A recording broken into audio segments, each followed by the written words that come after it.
Estamos iniciando mais um programa Rider Safety Condução de Excelência, um programa para você, motociclista. Queremos agradecer a presença do Wilson Carvalho, Luiz Bonatti e Silvana, que estiveram conosco no nosso programa anterior. Agradecemos aos nossos patrocinadores, Adotesc e Idetran. No programa de hoje teremos a participação do Ronaldo Brunetti, que fez uma moto em casa. Você não está acreditando? Exatamente isso, uma moto em casa. E no quadro Com Elas Atrás do Tanque, a participação da nossa motociclista Catilene Nunes. Voltamos em breve com o nosso programa e agora vamos ao break comercial e o anúncio dos nossos patrocinadores.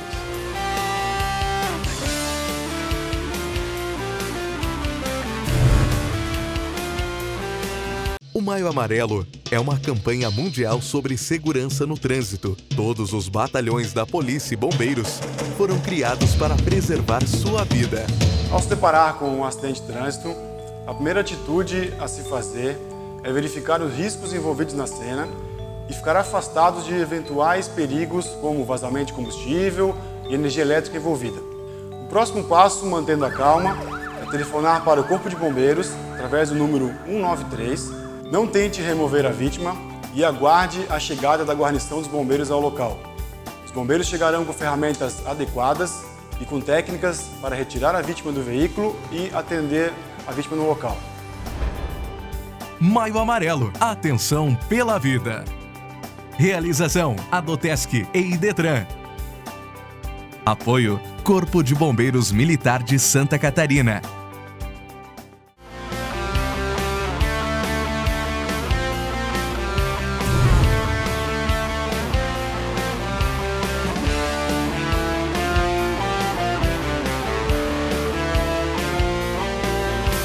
Voltamos a apresentar Rider Safety Condução de Excelência, um programa voltado para você, motociclista. E no dia de hoje, nesse bloco, nós temos o nosso amigo Ronaldo Brunetti de Farias, designer industrial, motociclista, membro do Carpe Diem lá de Balneário Camboriú.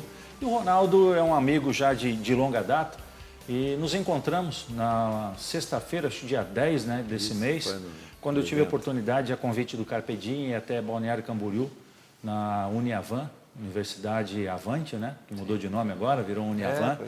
E numa palestra lá, o pessoal de engenharia mecânica e engenharia elétrica, nos carros elétricos que estão fazendo. E a palestra lá foi sobre direção defensiva e condução de motocicleta.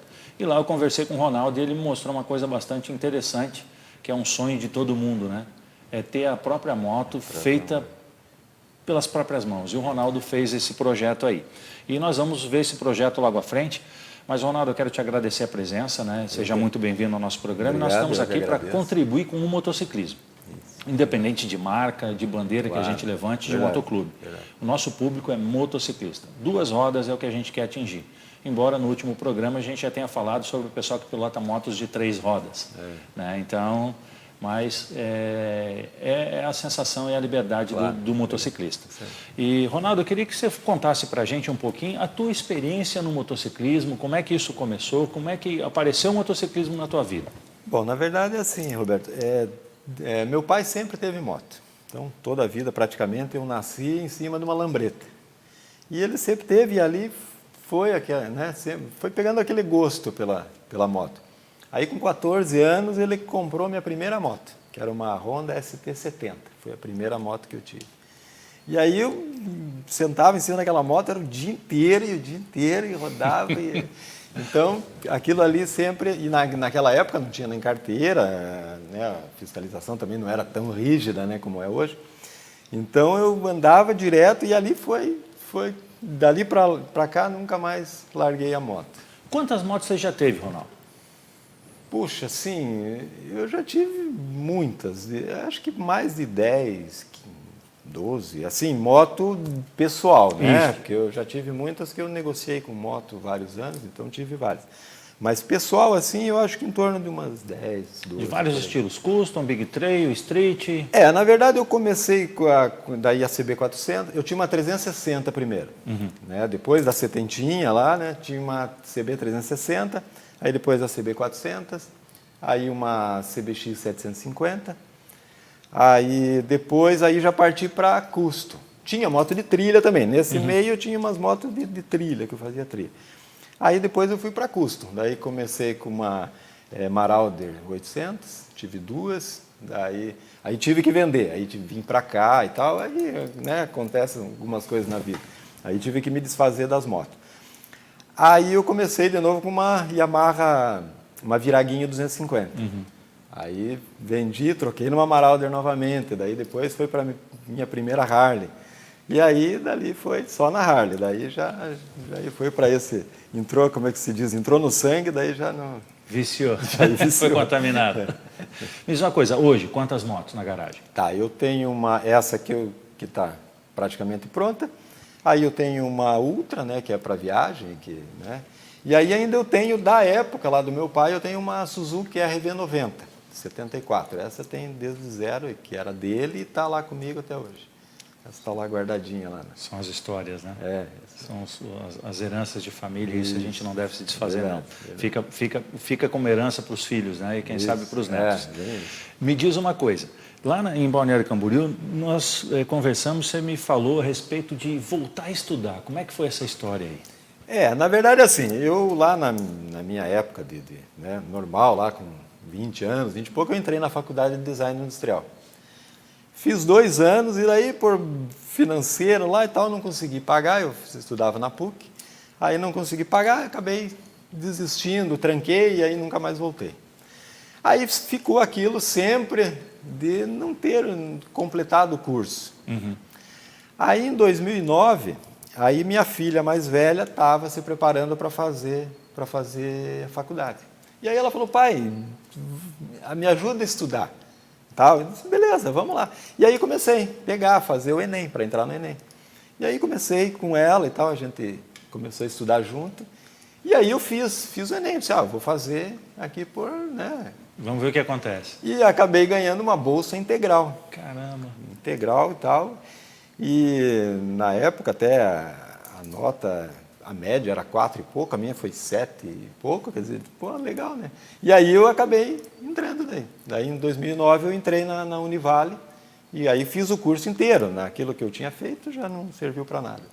E aí fiz o curso novamente e estou aqui formado agora. E aí depois terminou o curso, agora o que eu vou inventar? Aí veio a ideia, vou fazer uma moto, como é que foi?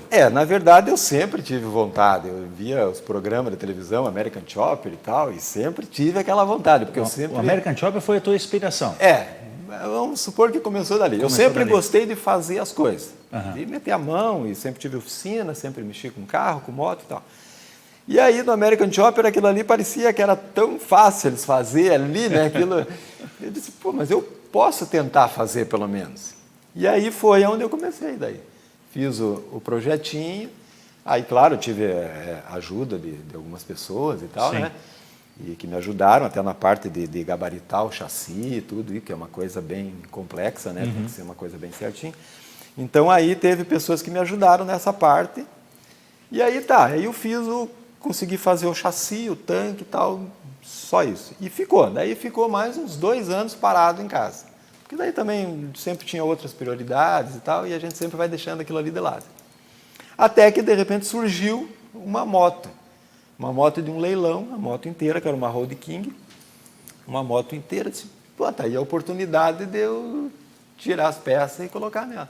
E aí foi o que eu fiz, aí eu comprei essa moto, fui buscar ela em Ponta Grossa, essa moto, trouxe e aí voltei ao projeto, que eu já tinha praticamente que abandonado. Eu disse, outras coisas e tal.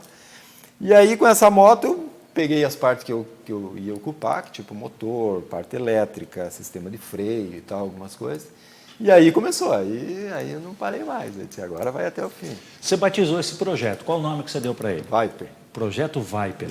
Isso por quê? Em função do carro? Foi a ideia? Também, e veio... porque eu gosto do carro e tal, e achei que ela podia se parecer com uma cobra, eu fiz até a pintura, eu me inspirei nisso.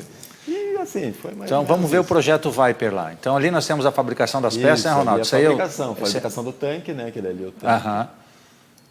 Tanque também, né? Isso, o tanque ali. Então todo o design, tudo foi desenhado por você. Isso aí já é o paralama traseiro, né? O paralama traseiro e tal. Ali é tipo teste, né? Que foi testando ali, colocando no chassi e tal. Em final, aí a fase de acerto ali, né? Que aí a parte para a lama traseira. Porque isso envolve muito trabalho, né? Você tem que fazer, testar, ver se ficou bom, se te agradou e dar continuidade, na verdade, o que né? acontece? Você faz um desenho. Só que eu sempre trabalhei dessa forma, assim, eu faço o desenho, mas conforme o desenrolar do projeto, eu vou modificando e vou alterando, independente do desenho lá. Aquele é só uma Só base, esboço. só uma base. Uhum. E aí é o que aconteceu ali. Daí, no decorrer do processo de fabricação, aí a gente muitas modificações eu fiz e tal, né? E aí você vai adequando, né, a coisa, né? Vamos voltar lá. Olha a moto doadora, né? Isso, essa é a moto doadora. Da onde surgiram parte das peças, né? Isso, é uma moto usada pela polícia, né? E ela foi baixada. Era uma moto inteira, quando eu comprei ela estava inteira, estava funcionando, só que ela foi baixada, o chassi dela foi baixado.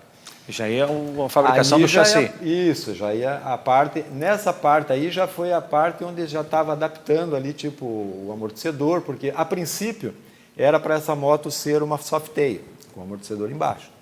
Só que como eu usei aquele motor da Road King, que ele tem o reservatório de óleo para trás, aquele sistema já não deu certo, eu tive que modificar. Daí ali já foi uma adaptação de um amortecedor central, que daí foi o que eu fiz e tal, que eu mudei para as Softails novas estão vindo assim, né?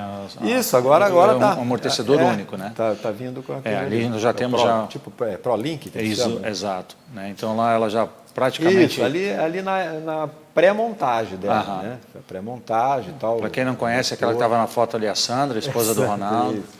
Ela até falou, não bota essa foto lá no... Ronaldo, me diz uma coisa, essa foto tem uma coisa interessante. Eu conheço aquela peça ali com os terminais, o shift linkage, que utilizado, uma parte dele é presa no pedal de marcha, né? E a outra na caixa de câmbio. Isso. E aquelas outras peças lá, o que são? Ali é uma coisa curiosa. Eu tive um acidente em 2014, eu tive um acidente de moto, né? E aí eu quebrei minha perna. Na verdade, eu bati só a perna no carro. Não cheguei nem a cair, eu parei a moto, baixei o pezinho, nem caí no chão. Mas a perna moeu tudo. Aí eu fiquei internado lá um mês, porque saíram umas fictenas e tal na perna. Bom.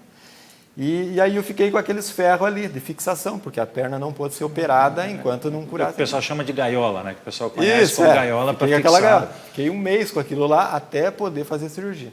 E aí eu olhava para aquilo todo dia, né? E aí eu disse, eu vou pegar isso aqui e vou fazer alguma coisa na minha moto, eu tenho que botar uma peça aqui. Aí falei com o médico lá e disse, o que vocês fazem com isso aqui? Não, isso aqui nós jogamos tudo fora. Eu disse, beleza, dá para me dar isso aí? Não, beleza, eu consigo para você. E aí ele conseguiu e eu fiz a haste do câmbio ali, eu fiz com uma vareta dessas para ficar ali de lembrança. Ali já é a fabricação... essa aí, na verdade, é a lateral dela, que eu fabriquei em fibra. Então, eu fiz o modelo e daí ali eu... Vai fazendo os ajustes necessários. Daí fiz o ajuste. Aí já é a parte elétrica, que eu usei o chicote da Road King. Mas como a Road King tem muitos acessórios, e eu não vou usar quase nada disso nessa moto. Então, ali eu estava eliminando ali o que... Né? Pessoal, só para vocês entenderem, a Road King normal, a Classic, o Special, ela é totalmente diferente da Road King Policy. A Road King Policy ela vem com duas baterias, uma bateria normal para motocicleta e uma bateria auxiliar, que é colocada naquela caixinha preta que vocês viram lá atrás da moto. E ali também tem uma placa que vem junto um carregador de bateria que você só chega e faz uma extensão e pluga direto na tomada. Então essa moto está parada na tua garagem, você só vai lá, pluga na tomada, ela carrega a bateria. Então a bateria original da moto é para o sistema original da moto e a bateria auxiliar é para os sistemas auxiliares de polícia. Então todo o sistema de iluminação, sirene é ligado nessa bateria auxiliar. Então o sistema elétrico da Road King Policy é totalmente diferente de qualquer outro modelo da Road King. E aí você começa a pegar, e da onde vem esse fio? Para que serve esse fio? Exatamente. É um acessório policial que não estava na questão da concepção normal das motos, né? Mas isso acontece bastante. Isso eu peguei o diagrama todo dela, toda a parte elétrica. Que é desse tamanho, né? É enorme o diagrama. E eu mesmo fiz toda a eliminação dos fios ali, eu fiz praticamente tudo. Legal. Sozinho. Depois da parte elétrica, o que nós temos? Ali tu fez uma pintura já preparatória? Ali, na verdade, quando eu estava fazendo a pré-montagem dela, eu passei uma tinta preta ali, assim, só com spray, só para bater umas fotos e tal. E aí ali a preparação para a pintura? Aí a preparação da pintura. E aí, como eu já tinha experiência em pintura de carro e tal, eu disse, não, eu mesmo vou fazer. E aí daí fiz jato de areia, todo chassi e tal, comecei a preparar. E tinha alguma experiência com aerógrafo, que na época que eu tinha oficina, tinha um rapaz que trabalhava comigo que fazia parte da aerógrafo. E eu não tinha assim experiência, fazia alguma coisa só e tal. E eu disse, não, mas eu vou fazer, se caso ficar ruim eu lixo e pinto de novo. E aí comecei a fazer, Ali na foto dá para ver o sistema de balança. Aquele sistema de balança não é da Rude King. Você inventou, criou, como é que aquilo surgiu? Aquilo foi tudo feito de acordo com o chassi dela, né? Como eu falei, era para ser Softail, daí ela tinha um sistema de amortecedor ali e foi substituído. Mas isso foi tudo feito de acordo com... Mas teve uma moto doadora daquela peça que eu fiquei curioso quanto a peça. Não, aquela ali foi fabricada. Foi fabricada para ela mesmo. Peça. Isso, foi fabricada. Legal. A dianteira, sim, que daí eu usei as bengalas de uma Dyna, mas eu alonguei elas, porque daí eu fiz um alongador ali e tal para ela... Tem um curso maior de expansão, ela ficar mais alta e tudo mais. Para ela poder dar, porque senão ela ficava com aquele efeito gangorra que fala. Que você virava o guidão, ela levanta e abaixa.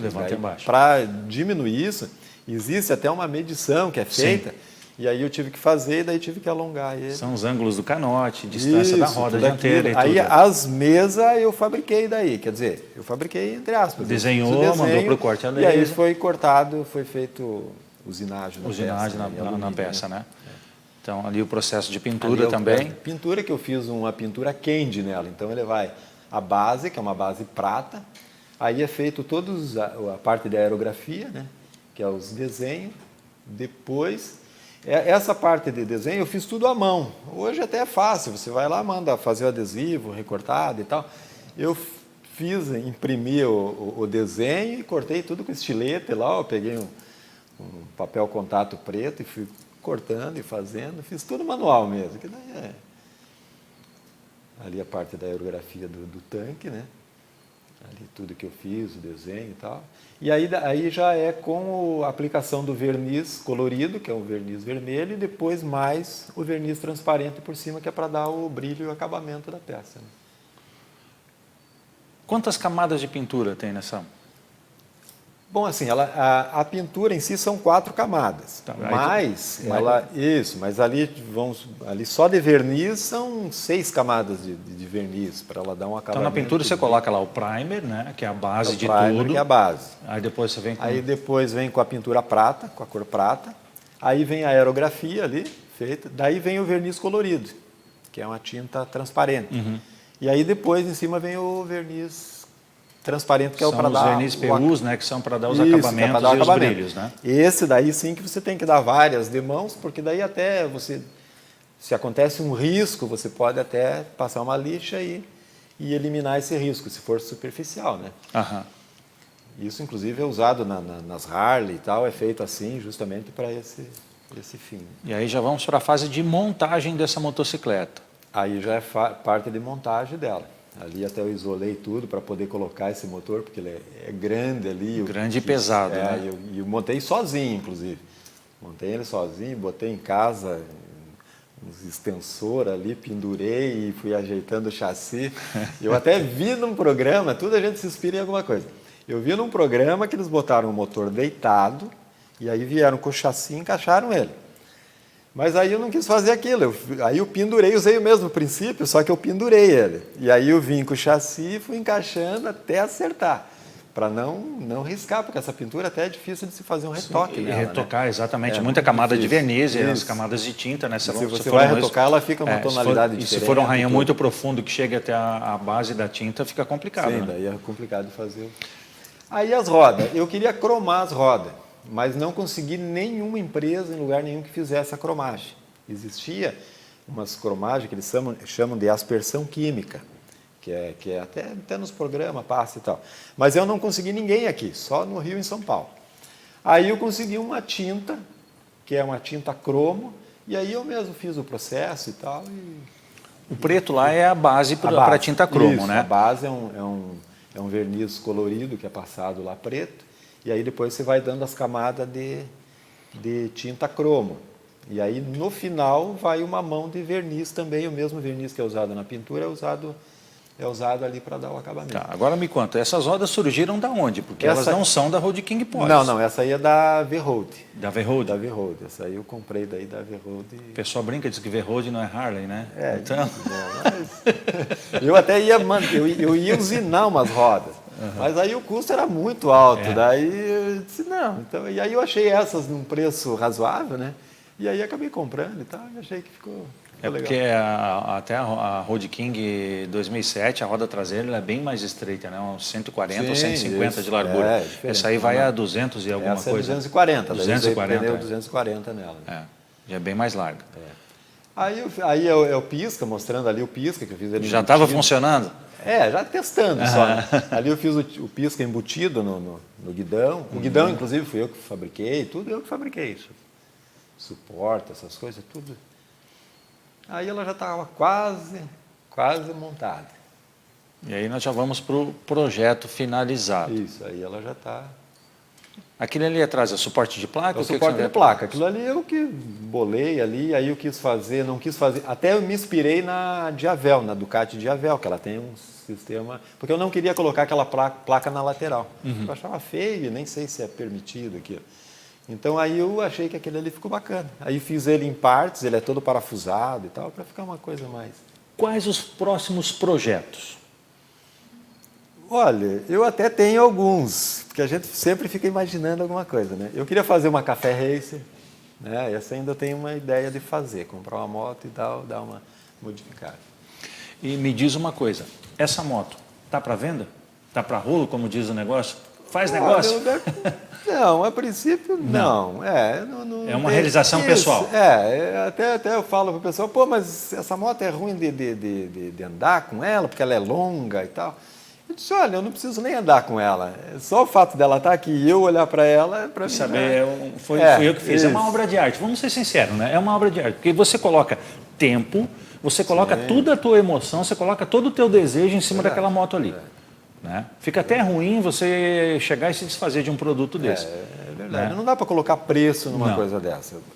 Até assim, com o que eu gastei nela já, eu poderia comprar uma moto quase nova. Mas não é a mesma coisa do que uma moto que você diga, não, eu fabriquei. É questão da exclusividade, né? Exclusividade, bem isso.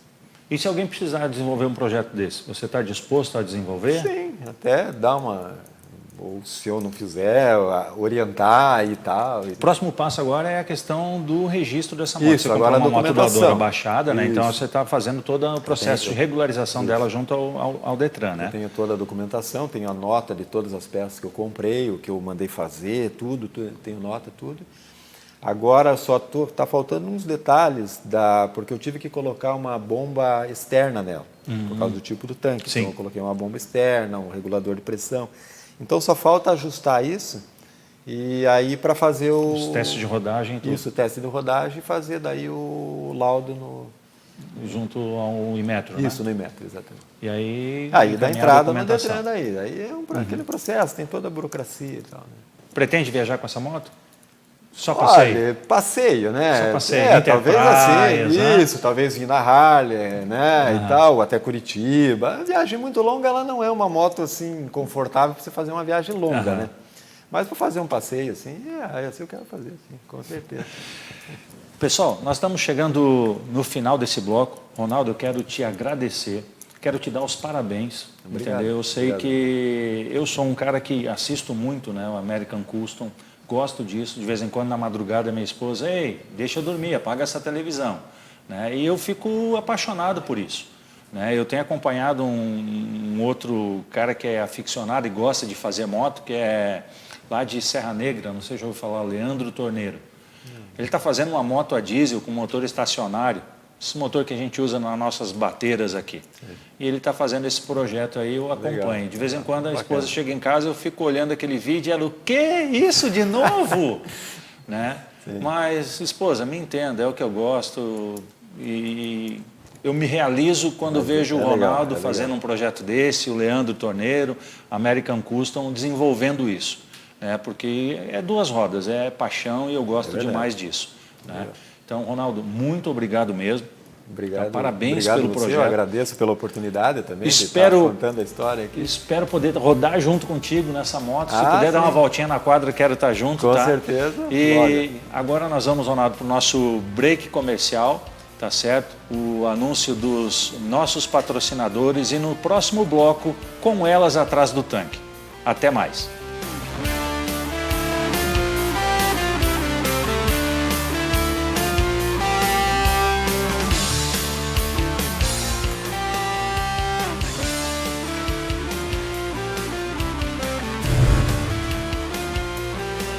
O Maio Amarelo é uma campanha mundial sobre segurança no trânsito. Todos os batalhões da polícia e bombeiros foram criados para preservar sua vida. Ao se deparar com um acidente de trânsito, a primeira atitude a se fazer é verificar os riscos envolvidos na cena e ficar afastados de eventuais perigos como vazamento de combustível e energia elétrica envolvida. O próximo passo, mantendo a calma, é telefonar para o Corpo de Bombeiros através do número 193. Não tente remover a vítima e aguarde a chegada da guarnição dos bombeiros ao local. Os bombeiros chegarão com ferramentas adequadas e com técnicas para retirar a vítima do veículo e atender a vítima no local. Maio Amarelo. Atenção pela vida. Realização: Adotesc e Idetran.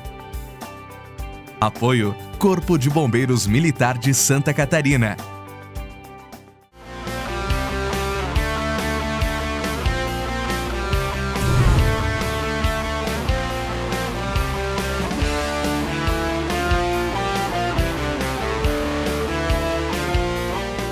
A nossa dica de pilotagem e segurança de hoje vai para a instalação de acessório na tua motocicleta. Nós recomendamos que você instale aquela antena anti-pipa ou anti-cerol na tua motocicleta. Ela é instalada junto ao guidão da moto e ajuda a preservar a tua vida e te mantém seguro quando você se encontra ou se depara com uma linha com cerol diante do teu deslocamento. Avisamos também as crianças, os adolescentes e os adultos. Pipa é um brinquedo. Brinque, mas não com a vida dos outros, porque cerol é uma arma, cerol mata. Esta é a nossa dica de pilotagem e segurança de hoje. E agora nós vamos para o nosso próximo bloco, com elas atrás do tanque.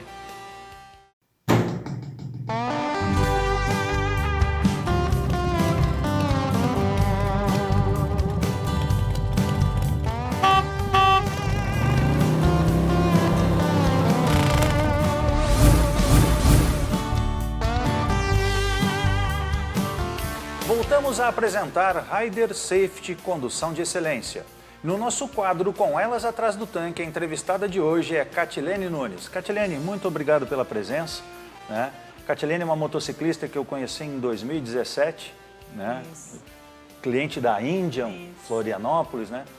Fechou já a operação no Brasil, a Indian, mas estamos aqui para falar sobre motociclismo, Catilene. Bem-vindo ao programa. Obrigada, muita honra estar aqui. Catilene, o pessoal precisa te conhecer um pouquinho, né? Conhecer um pouquinho da tua história. Profissionalmente, você trabalha com o quê? Eu sou analista de sistemas e eu tenho uma home office com meu esposo. A gente trabalha com um sistema para eventos científicos. Então, a gente trabalha com o Brasil inteiro, gerenciando, ajudando no suporte de eventos científicos. E aí é uma coisa que demanda muita atenção, o estresse é elevado, nada pode dar certo, né? Não, nada pode dar errado, Não, né? tudo tem que dar certo. Tudo tem que dar certo, né? E aí é uma questão bastante estressante, muita pressão. Sim. E aí vem o motociclismo para baixar esse estresse, como é que é isso? O motociclismo surgiu na minha vida de uma maneira bem inusitada. Na verdade, eu tive um problema de saúde em 2014. Eu descobri de uma maneira muito repentina que eu tinha um aneurisma cerebral.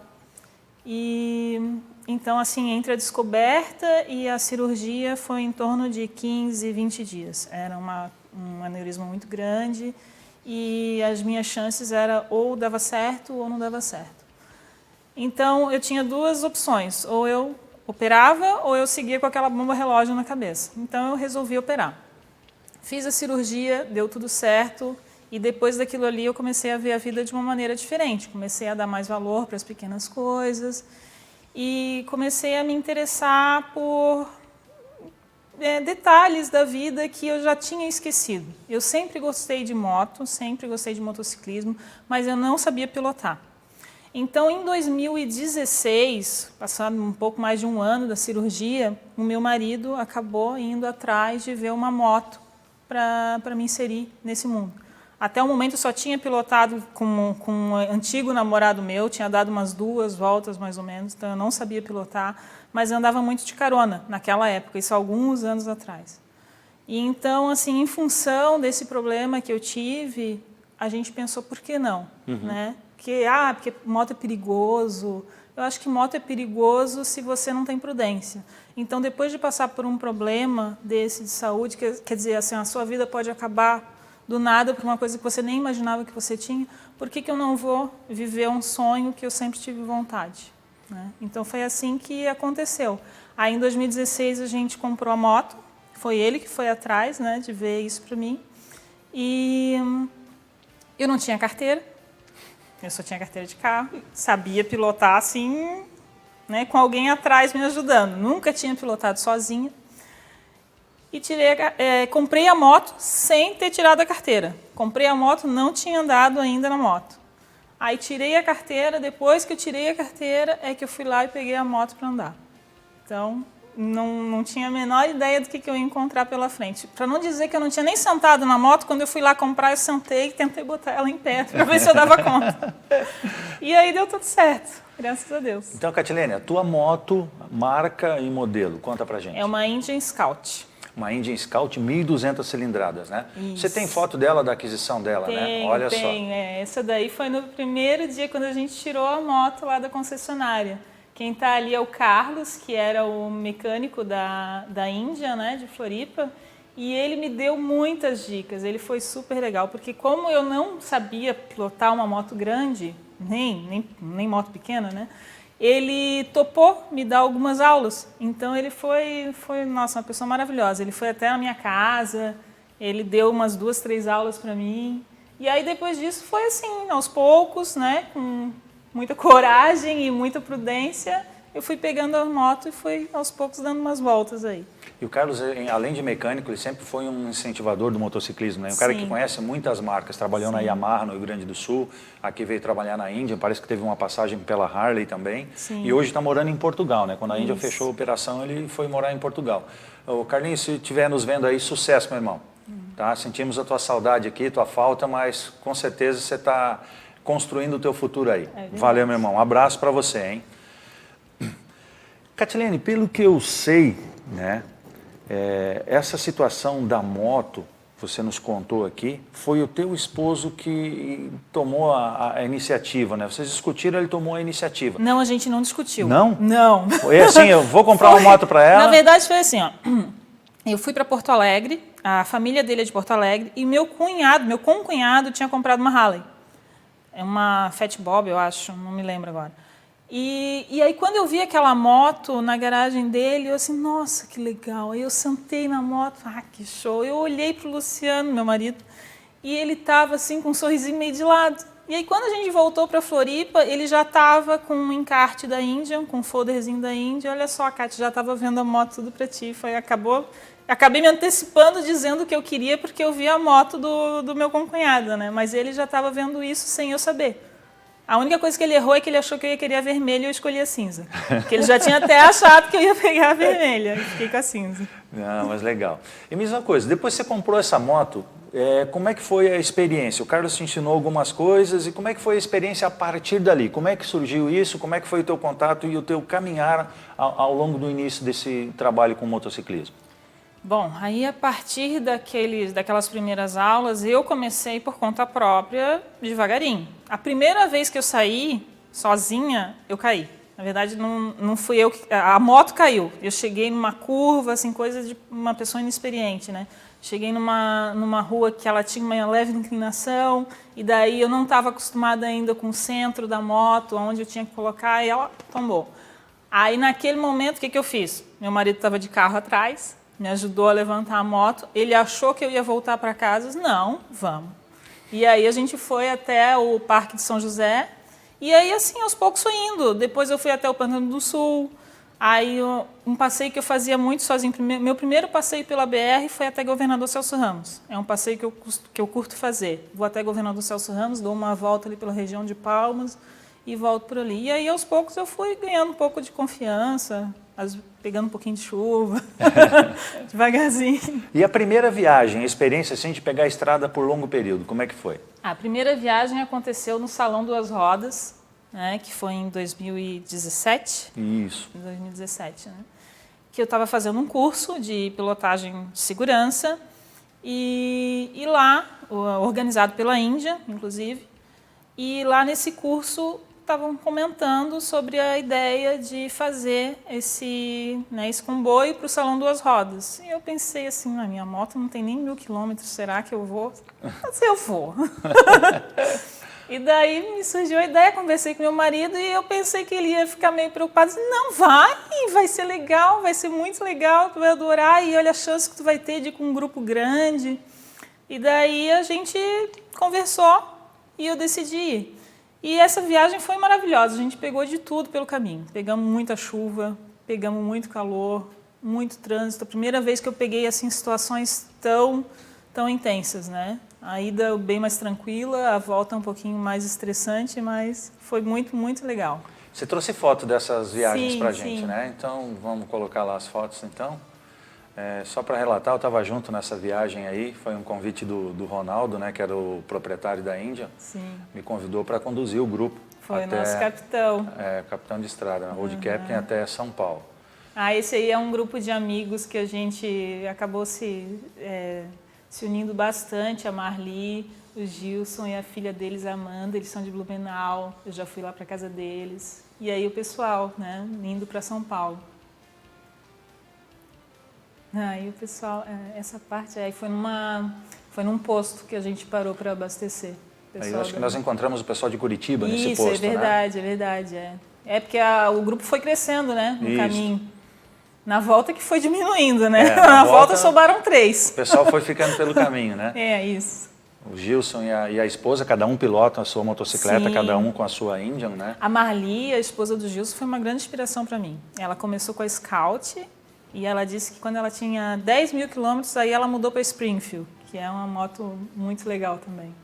Diz uma coisa, essa viagem, o que você pode contar para a gente a respeito do planejamento, da estrutura, o que nos foi dado na viagem? Conta para o pessoal aí de casa. Bom, a gente teve todo um planejamento. Na verdade, assim, como a gente já fazia o curso, né, foi muito legal essa viagem, porque a gente pôde colocar em prática tudo aquilo que a gente estava aprendendo, né? Então, tinha todos os esquemas de parada, quanto tempo a gente ia rodar, né? O nosso capitão, muito sabiamente, planejou tudo, porque ele tinha que contabilizar as motos menores, né, que não tinham tanta capacidade de rodar, né? E foi perfeito nesse sentido, assim, tudo o horário sempre, né? O cronograma sempre fechou direitinho. Foi perfeito, sem nenhuma intercorrência, nenhum problema. Nenhum incidente ou acidente, né? Tudo percorreu muito bem, né? Pequeno susto, assim, na volta, assim, foi a primeira vez que eu tomei uma chuva muito forte, lá na descida do Paraná. Deu um leve susto, mas é uma coisa, assim, que eu acho que eu tinha que passar. Acho que todo mundo tem que passar, pegar uma situação mais assim, extrema para ver se é aquilo mesmo, né? E depois daquilo eu continuo. Não, mas é isso aí mesmo, né? Naquela viagem a gente conversou bastante, né, a respeito disso, das técnicas de pilotagem e tudo. E sempre olhar para onde a gente quer ir, nunca fixar o olhar num ponto fixo, né? Porque isso nos atrai, acaba fazendo com que a gente não tenha a pilotagem correta, tangência de curva e acabe tendo sérios problemas, né? E nessa viagem a gente estava voltando de São Paulo, nós pegamos na subida não tanto problema, mas na Serra do Cafezal ainda não estava duplicada e a gente pegou uma carga excedente descendo, onde a rodovia foi fechada para quem subia em direção Curitiba-São Paulo. No retorno foi um pouquinho diferente, a gente pegou um acidente e aí não tinha corredor, não tinha por onde passar.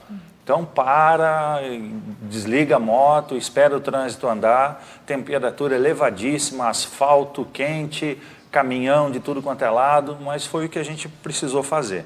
A gente não quis vir pelo litoral, em função das séries de curvas na serra, e a gente tinha um planejamento de pernoitar em Curitiba já, né? Sim. Então a gente preferiu esperar um pouquinho ali e seguir viagem. Eu me lembro que nesse trecho aí, teve uma hora que eu cheguei a falar para você assim, não dá pra gente ir por aqui.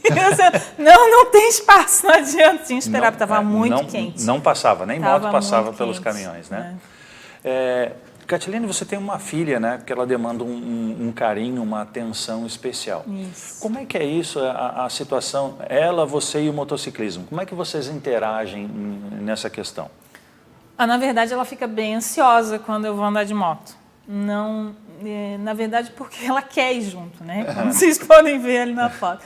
A gente nunca saiu ali do condomínio, né? Essa foto aí é na minha garagem, no condomínio. Mas ela está muito interessada em dar uma voltinha, tá? Ela gosta bastante. Quando a gente viaja, o meu marido e ela vão de carro e eu vou de moto. Então ela fica sempre comentando, às vezes eu ainda brinco com meu esposo, como não tem o comboio atrás, eu faço de conta que ele é um comboio e vou dando sinal, onde é que tem buraco, onde é que não tem, e ela adora isso, ela fica alucinada. Ela gosta bastante. É uma paixão para ela também o motociclismo, eu acho né? que sim. Eu acho que acaba contagiando. Ela vê a tua alegria, a tua satisfação e ela compartilha isso contigo, Sim, né? sim. Vocês são muito próximas nesse ponto, né? Somos, mas assim, ela fica... Eu vejo que quando eu saio sozinha, ela não gosta muito, não. Que ela gosta que eu vá, mas ela gosta de estar junto, nem que seja no carro. Né? Mais conforto para ela, né? Sim. Então, ali a gente mostrou uma foto da picape do teu esposo, né? Então, você curte sim. moto e ele curte carro antigo, né? Isso, ele sempre curtiu carro antigo. Não é muito a minha praia, não. A minha praia tem 2 rodas. Foto bonita é essa, né? Essa foto aí foi num passeio que a gente fez com o pessoal da Índia, lá para Jaraguá, para o Parque da Malve. Sim. Né? Eu acho que nesse você não estava, Não, né? eu tinha um outro curso, estava ministrando outro Isso, curso, o pessoal da Aí Harley ele não foi podia. de caminhonete com ela e nós fomos de moto. Teve até, mas acho que teve um carro de apoio. Teve, a Adriana acho que foi de carro de apoio, a esposa do Ronaldo, proprietário da Índia em Floripa. E foi bem bacana aquela viagem. Me diz uma coisa, teu marido não curte moto?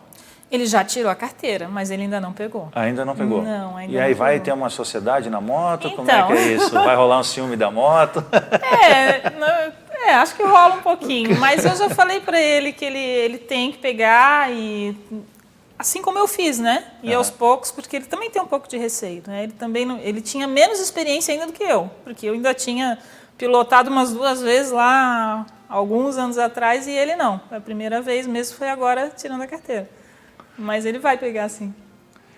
Você nos falou que quando vocês viajam, você costuma ir de moto, né? Porque é uma paixão tua, e ele vai de carro com a tua filha. Isso. E me diz uma coisa, para onde costumam ser essas viagens? Vocês viajam com frequência, não? Como é que funciona isso na vida de vocês? A gente não chega a ser com frequência, pelo menos não de moto, mas a gente costuma viajar para o Rio Grande do Sul, porque a família dele é de lá. E a gente sempre passa o carnaval, sempre não, né? Mas os últimos anos a gente está passando o carnaval lá em Mostardas, no litoral do Rio Grande do Sul. Então é um bom trecho, né? E aí para esse passeio eu costumo ir de moto e eles vão de carro atrás. Então a gente já fez esse passeio 2 vezes. Você trouxe umas fotos para a gente também, e nós vamos mostrar aí para o pessoal que está em casa. Essa daí é lá no Parque dos Cataventos, lá em Osório. Em Osório, né? Para Entrada do chegar Parque pela Eólico. gente, um parque eólico, isso. Aí uma compilação de fotos da Ponte de Laguna e aquilo ali na Freeway, porque nesse último passeio que a gente fez para ir até Mostardas, primeiro eu fui até Porto Alegre, aí no dia seguinte que a gente pegou e foi até Mostardas. Mas já teve um ano que a gente tocou direto também. Direto. Aí nesse ano que a gente tocou direto, a gente pegou bastante coisa diferente também. Peguei um trecho que chegou um momento que se armou um temporal e daí começou a chover muito, muito, muito trovão, muito raio e fazia muito tempo que não chovia naquele local. Então aconteceu que caiu uns raios ali por aquela região que estava tudo seca. Então enquanto eu passava de moto, no meio da chuva tinha umas árvores pegando fogo assim na pista. Foi bem diferente, mas foi bem legal. É que, na verdade, são experiências inusitadas que não é comum a gente passar no motociclismo. A gente pega trânsito, chuva, neve, o que for. Agora, uma situação dessa, né, até queimada a gente costuma pegar. Agora, queimada em função de raio, não é muito comum isso acontecer, né? Exato. Eu já peguei situações assim de tempestades próximo à motocicleta e raios caindo. A gente chama que cai, mas, na verdade, uns dizem que ele sobe, outros dizem que cai. Sim. Mas são relâmpagos perto da gente e, eu vou ficar parado? Não, vou continuar andando se me pegar, vou fazer o quê, né? Uhum. É que Deus nos proteja, Ele é o nosso guia, Ele sabe o momento certo da nossa partida. Agora, se eu for ficar olhando para essas condições aí, é mais perigoso eu ficar parado do que dar continuidade à viagem. Sim, com certeza. Mas nesse trecho, como eu estava com ele de carro, chegou um momento que estava muito forte, muitos raios caindo, daí eu fiquei com um pouco de receio, não, paramos um pouquinho, eu entrei no carro, esperei os raios passar pelo menos, e daí depois toquei. Foi nesse trecho aí, eu acredito. Pessoal, vocês estão vendo aí, geralmente ao lado das rodovias a gente encontra muita árvore.